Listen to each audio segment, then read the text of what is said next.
দেখো, শরীরে vitamin B12 এর ঘাটতি পূরণ করার ওষুধটা বানাচ্ছি। দই নিয়েছি, দইটাকে একটু ফাটাবো, ফেটিয়ে নিয়ে এর মধ্যে দেব একটু পিঙ্ক সল্ট দিচ্ছি টেস্ট হিসেবে, একটুখানি গোলমরিচের গুঁড়ো, শেষ হয়ে ভাজা জিরের গুঁড়ো, এটা মিশিয়ে নেব। জল দেব, দেখো বেশ খানিকটা জল দিলাম, ছাঁচের মতো হয়ে গেল এটা।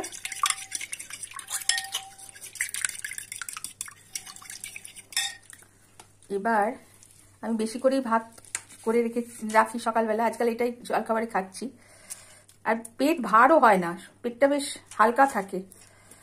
এর মধ্যে ভাতটা দিয়ে সারা রাত্রির বাইরে রেখে দেবো, ফ্রিজে নয় কিন্তু। এটাকে এর সঙ্গে মিশিয়ে, আর একটু লাগবে মনে হচ্ছে, সকালবেলা কিছু একটা মানে যেমন কারি পাতা, শুকনো লঙ্কা, তারপর সর্ষে, এই যে টেস্ট হিসেবে যে কোনো রকম ভাবে এর সঙ্গে মিলিয়ে নিলেই এটা খেতেও খুব ভালো লাগে, খারাপ লাগে না খেতে। Good morning.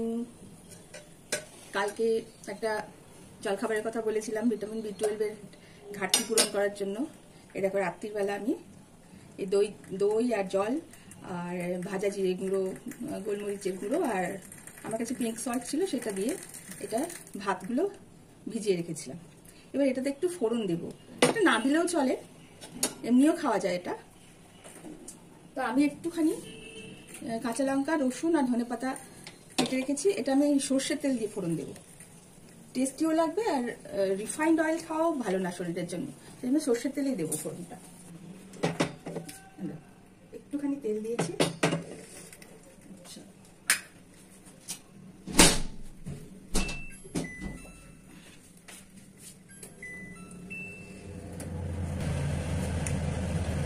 মাটির হাঁড়িতে করতে পারলে সব থেকে মানে খেতে, এটা ভেজাতে পারলে সব থেকে ভালো। আমার কাছে নেই, যেগুলো আছে বিরিয়ানির হাঁড়ি সেগুলো কিরকম মানে সেই এগুলো খেগুলো খেতে ভালো লাগছে না।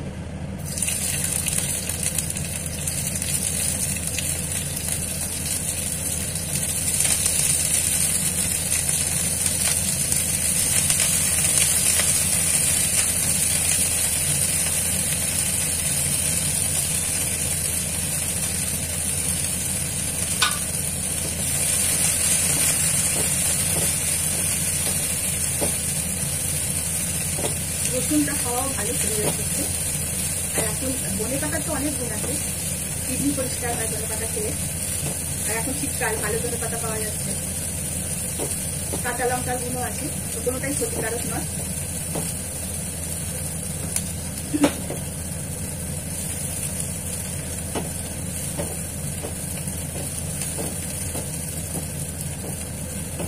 এরকম ঘরোয়া কত যে জিনিস আছে যেগুলো শরীরের জন্য উপকারী, অথচ আমরা জানি না।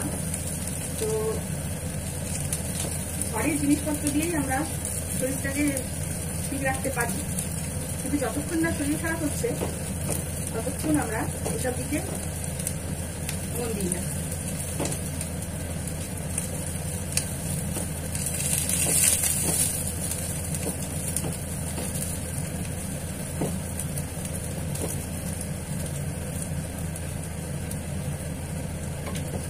হয়ে গেছে, অনেকটা দিয়ে দেবো।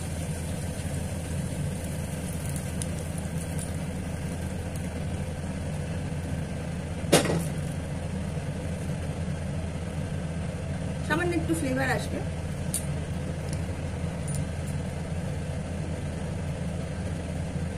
ব্যাস, দুজনের জলখাবার রেডি,